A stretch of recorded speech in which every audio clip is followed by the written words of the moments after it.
Now, a former guard at the U.S.-run Guantanamo prison has revealed that his colleagues killed 3 inmates there. Now, Joe Hickman, a Marine Corps veteran, said he was asked to cover up a triple murder at the notorious prison. He said brutal assaults on prisoners in the Guantanamo Bay prison in Cuba are very common. Meanwhile, a current inmate at the facility has written a diary exposing the brutality of the U.S. rendition program and torture in the prison. Mamadou Ould Salehi's memoir recounts that is, how he endured savage beatings, death threats, and sexual humiliation. The full diary is being published in the form of a book in many countries now. The Guantanamo prison currently holds 127 inmates, many of whom are being held without charge or trial. President Barack Obama promised to close the notorious prison before his election in 2008, but has failed to do so. We're now joined out of Brisbane by Mr. Max Igan, radio host and political commentator. Now, Mr. Igan, having an ex-Marine make these admissions gives the allegations a lot of weight.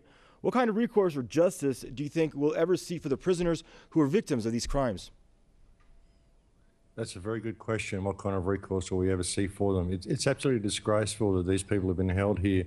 The man in question who's writing the book has been held for 13 years and subject to all types of brutal torture, and he's been proven to be innocent. They can't find anything to charge him with, and he was cleared for release back in 2010, I believe, but he's still being held, and they're still looking for excuses to hold him there. So that's the question. I mean, will we ever see any justice for these people? It's a terrible atrocity that's going on here.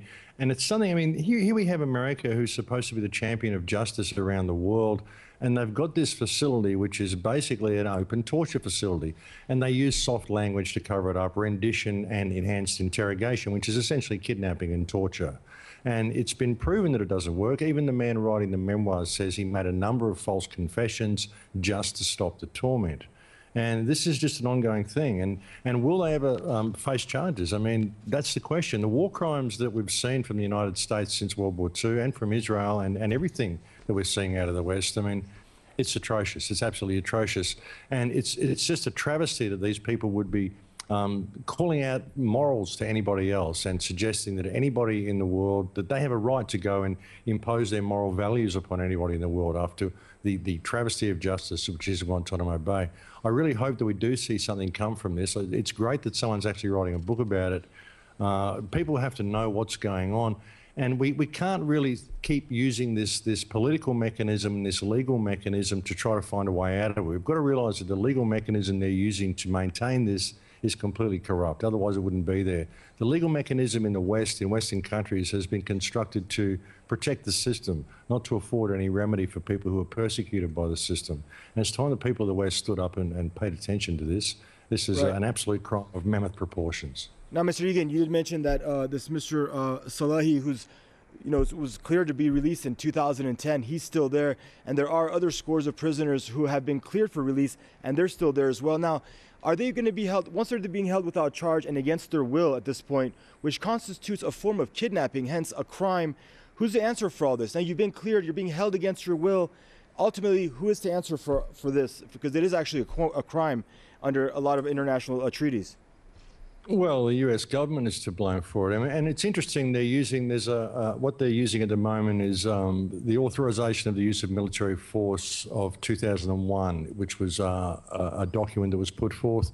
And they're saying this is okay because it's wartime laws, it's the laws of war. But this is not a war. The Iraq war is not a valid war, it's an illegal war. The whole war on terror is not a valid war. It's all illegal, the whole thing is illegal, and it needs to be shut down.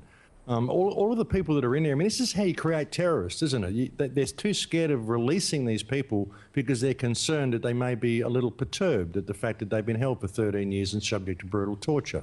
They may want retaliation. And so they say we can't release them because of national security. And what about all their families who are going to read the book, who are going to be so upset at what's happening to their relations? These are people who might want revenge as well. So this simply creates terrorism. It's an ineffective means of doing anything. Torture does not work. It's completely ineffective, and it creates animosity. It creates terrorism. They're producing the very people that they're trying to, or claiming that they're trying to protect themselves against. is completely unacceptable. But ultimately, the only justice we're going to see is going to come from the people. Where are the patriots? Where are the people who want to live in a free world? We've got to realise that our governments are out of control, and Guantanamo Bay is a perfect example of it, because it's not just the United States that's doing this. It's every Western government that is not up in arms and screaming out about this atrocity. This is an open atrocity. We can have, how many thousands of people marching in the street in Paris because 12 people got shot, and here we've got 122 people that have been tortured for 13 years in an illegal torture facility, and nobody's saying a word. Where's the international community on this? It's a joke. Thank you, sir. Mr. Max Igan joining us out of Brisbane.